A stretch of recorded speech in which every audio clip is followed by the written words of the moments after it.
Hello everyone, and welcome to my channel. I'm starting a new series called What Is, where I look at the beginning and unfortunately sometimes the end of a series, and today we'll be looking at one of my favorite games, Demon's Souls.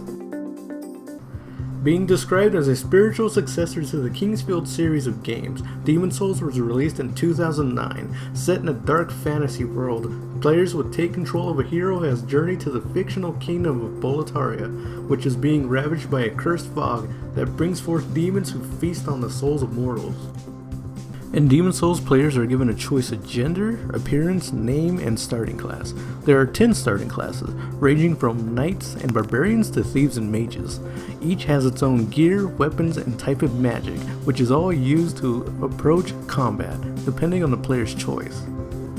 As players kill demons, they gain souls, which act as currency that can be used to buy, repair, and upgrade weapons, as well as increase the player's strength, luck, and endurance. When a player is killed during a level, they are sent to the beginning of the level with all the base enemies respawned, and the player returns in soul form with lower maximum health and the loss of all unused souls. If the player manages to reach their bloodstain at the point where they were last killed, they would regain their lost souls. However, if they were killed before then, the souls were lost permanently. Many brave warriors attempted to breach the fog and save Boletaria, while others were swayed at the prospect of harnessing the demon souls. Either way, many were lost to the fog. The player takes control of one such warrior who breaches the fog and enters the Lost Kingdom. However, after entering the Palace Botanical Gardens, the protagonist is confronted by a vile demon, the Vanguard. If the protagonist manages to defeat the Vanguard, they are killed by the Dragon God, another vile demon in the form of a massive dragon. After dying, the protagonist, now in soul form, appears in the Nexus. In the Nexus, they are greeted by a maiden in black, a mysterious and blended matron of the Nexus who gives them the quest to travel to each region of Boletaria and retrieve the demon souls to gain power and eventually free the corrupted kingdom of Boletaria from the old one. Director of Demon's Souls, Hidetaka Miyazaki, commented on the difficulty as never the goal, except he described it as one way to offer an intense sense of accomplishment through forming strategies, overcoming obstacles, and discovering new things.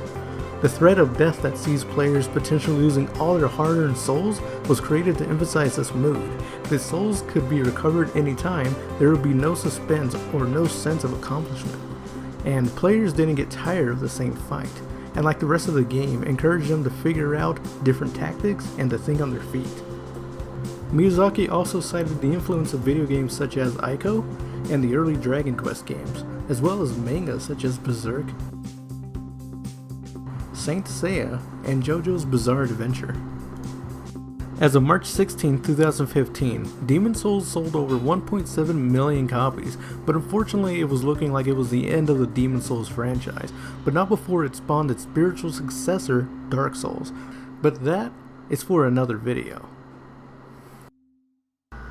Well, there it is, my tribute to Demon's Souls. I hope you guys enjoyed it and liked what you saw, and hopefully you stick around for more to come in the future.